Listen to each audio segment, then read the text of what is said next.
beautiful, quite emotional, like piano songwriter music that you're doing, and then you've kind of got a trance music career going on too, where you've been collaborating with trance producers, I guess, via webcam, and you've got quite a name in that scene too. How did that come about?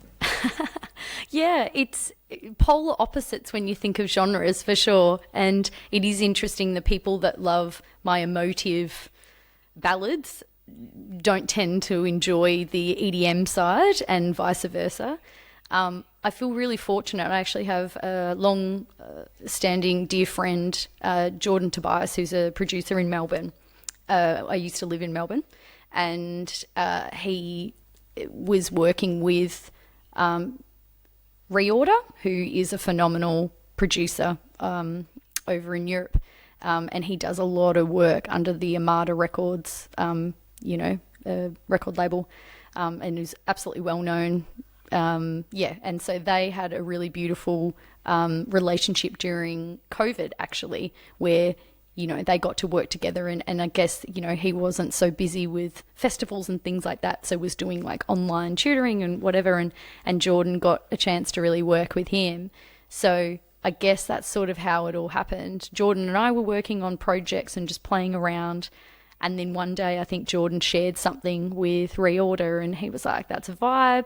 And then we started working on, and so we've worked on quite a lot of projects together.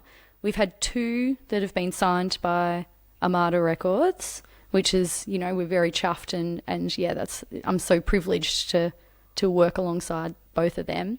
But like anything, you run and play with 100 ideas before one actually, sees the light of day.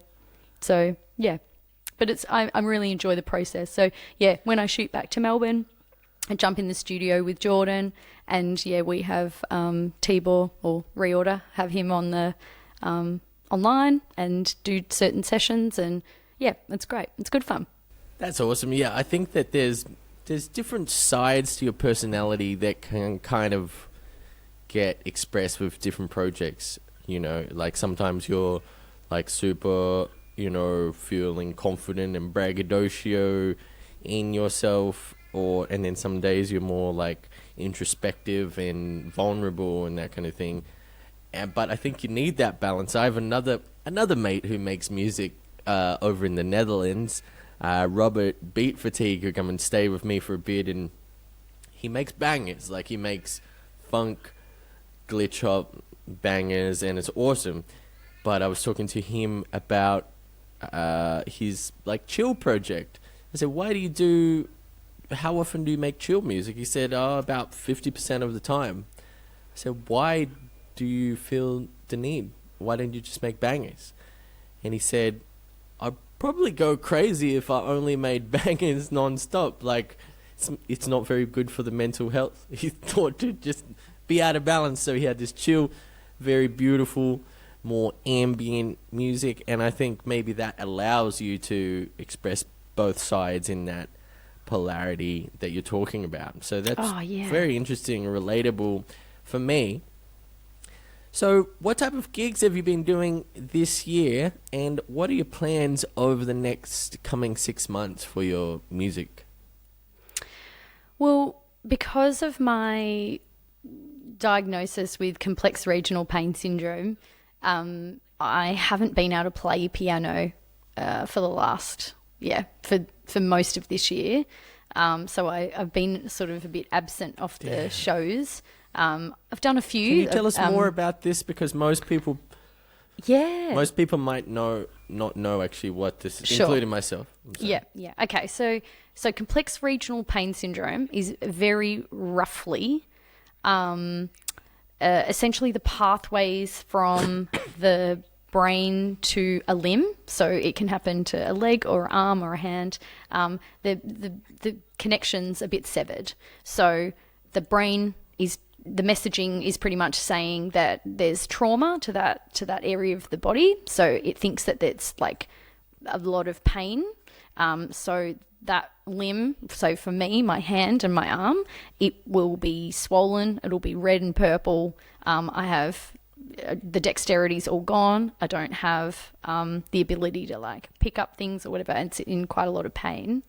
And yeah, I don't know. It just, certain times it'll have like a 2.5 second delay between the messaging from my brain to my hand. Yeah, which is pretty scary as a piano player. Wow, I'm so sorry to hear about that, and it is really something that you take for granted of being an artist or a creator, is that we use our hands, we use our ears. It's very physical.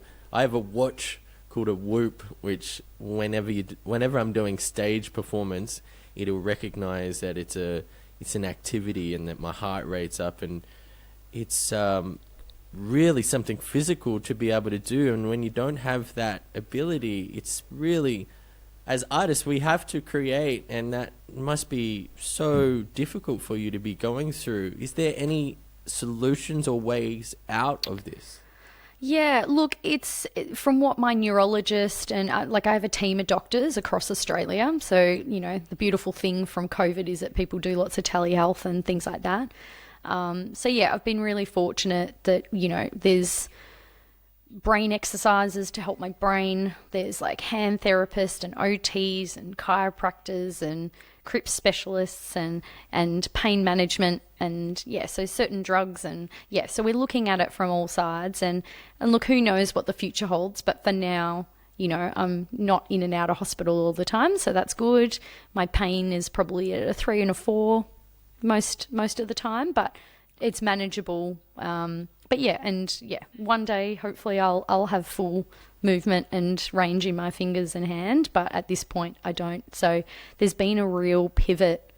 You know, one of the major things that the doctors were really worried about when I was first diagnosed with CRIPS is it has a really high suicide rate.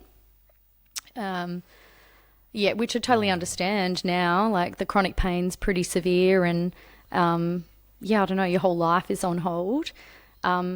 And I don't want to say that I am only a musician or an artist, but I think and how did I explain this to someone one day? I said, the one thing that I have in my life when I've had any crisis that brings me pure, unadulterated joy is sitting at a piano and just allowing my body, the physicality, my body to just play and whatever to sing. It's just, there's no end result of that. It's just sitting at a piano and just allowing it to all come out. And that was a very difficult thing for me to not have in such a dark time. Yeah, and it's music therapy, and sometimes, yeah, just letting it unravel and come through the way it's meant to is part of the process. And I'm sorry to make a joke, but here I was thinking regional pain syndrome was living in Alice Springs, isolated from everybody.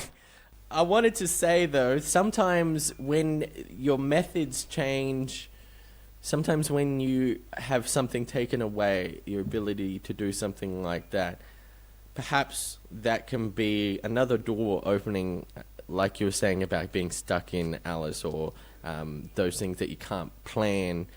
Maybe it's going to mean that you collaborate with people in a different way. Somebody comes up with something for you, or you have that idea in your mind, like you're talking about the composers of the string arrangement, because you can still write and you can still sing. So I'm just thinking maybe there's going to be something to bloom out of that, positive. Yeah, I think one thing that's definitely come out of it is, so the release that I've just had come out, Long Lost Letter, you know, that was my first time of directing that music video. And I don't think I would have possibly had that capacity or inclination, except for the fact that I haven't done anything creative because I haven't been able to play. So it was a way in which that I could, you know, be creative, which was phenomenal. But I also think I'm playing a launch party for Long Lost Letter in a week down in Fremantle. And because I can't play, I've had to ask my community and have people play for me. And I guess in that way, that's been very interesting. We just had a rehearsal this week where, I feel a bit naked not being behind a piano, but it also opens up opportunity for me to think about things differently, because I'm like, okay, cool. Well, we've now got all these different voices and we can do all these different harmonies, and I want to try this. And so I'm trying to really pivot and see the joy that this unfortunate event has brought into my life. Yeah, that could be one thing that changes, maybe, because we can get stuck in our ways of writing, and sometimes the thing to do if you write on the piano is to write on a guitar or something where you kind of have to just get to the core of it, rather than we like to be flashy and show off more, and sometimes we can lean on that more than the actual detail and melody and construction of that song itself. And we're going to play that song in just a moment to finish up, but I just wanted to relate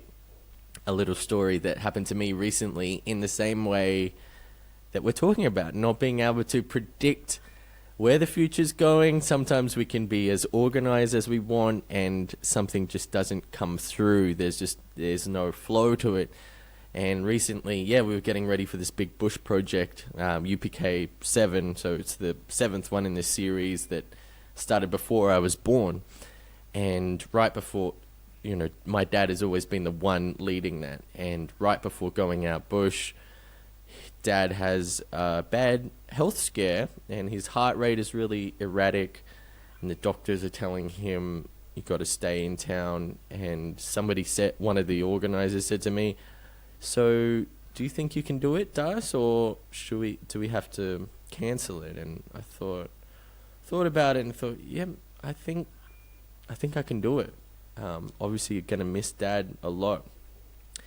And what ended up happening was I had to step up as a key part of that songwriting in Pidginjarra language, which is something that in previous, like in UPK 6, as soon as it came to lyrics in language in Pidginjarra, I was like, nah, that's for Dad to deal with. I cannot handle that at all.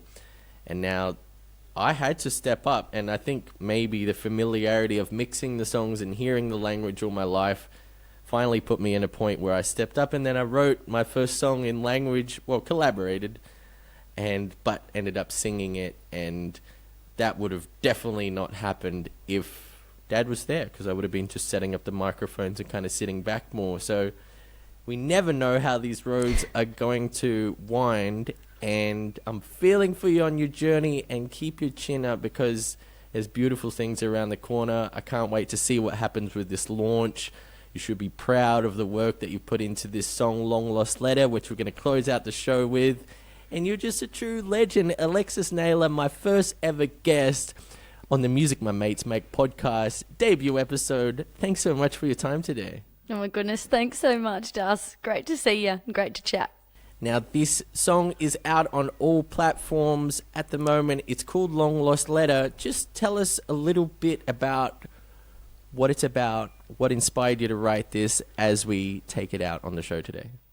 Yeah, so I think it was essentially written as like an open letter to like a future partner. I think we all want someone that we can rely on and there's going to be there through thick and thin. It's essentially just like an open letter out to the universe, to whoever's listening, to find love. It's meant to be a hopeful song. Here it is now, the latest single from Alexis Naylor, Long Lost Letter. Thanks so much for your time today. See you, Das. Bye.